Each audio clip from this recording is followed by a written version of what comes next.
Happy Thanksgiving, you guys. Well, I guess it's not Thanksgiving right now, but it was Thanksgiving, so happy Thanksgiving. And can we actually talk about how Christmas and Thanksgiving, how Christmas is kind of like taking over Thanksgiving really fast? I mean, Thanksgiving's a holiday too. I love it. You know, I love to eat.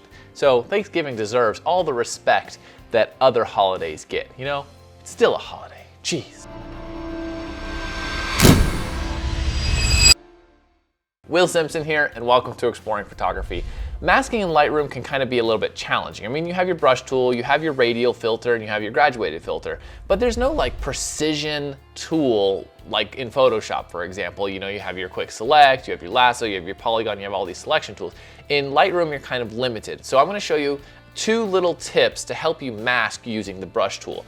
The thing about this brush tool is it's not as good as Photoshop. It is not. But if you don't have Photoshop and you have Lightroom, then this will help you speed up things. This specific technique that I'm going to show you works really well with contrasting items, high contrast items. So let's jump into Lightroom and I'll show you the examples. All right, so we're here in Lightroom and we want to mask out this silo here. So let's zoom in here. Let's click the brush tool here on the top right, and let's double click on effect to remove any settings that we might have had previously. Now, if we were to just paint on the silo right now, it will paint wherever the brush is. So I'll paint here, it'll paint everything where the brush actually paints. But we don't want to do that. So let's delete that. Let's scroll down and select auto mask. Now this works really well, like I said, with high contrast items. So it'll work really well with the silo to the sky, but it's not necessarily going to notice the silo is different from this other little tower here. So if we click here on the silo, it will paint no problem. We can paint that. Look, it does really good there. The paint here, and look, it does very good job. Even though I'm clicking in with the sky, the plus sign is on the thing that I want to mask, by the way. It's not going into the sky here. And I can go all the way down here.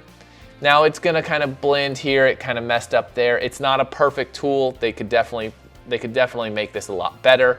But like if I do that, keep the target on what you want to mask, and notice how it's doing a pretty good job here. It didn't mask in there, it didn't mask in there. It got a lot of the chains here, and we can delete this here. No problem. By pressing the option key, it gives you a minus sign in your brush. We can come down here, see how it didn't get the sky there. So it actually does a really good job.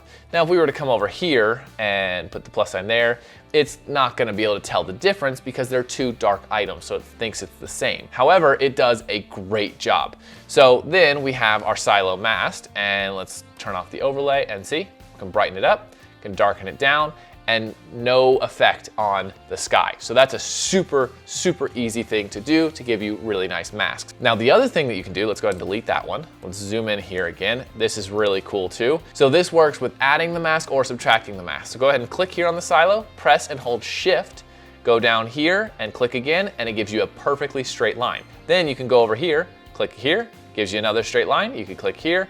Wherever your last point is, it will give you the straight line too.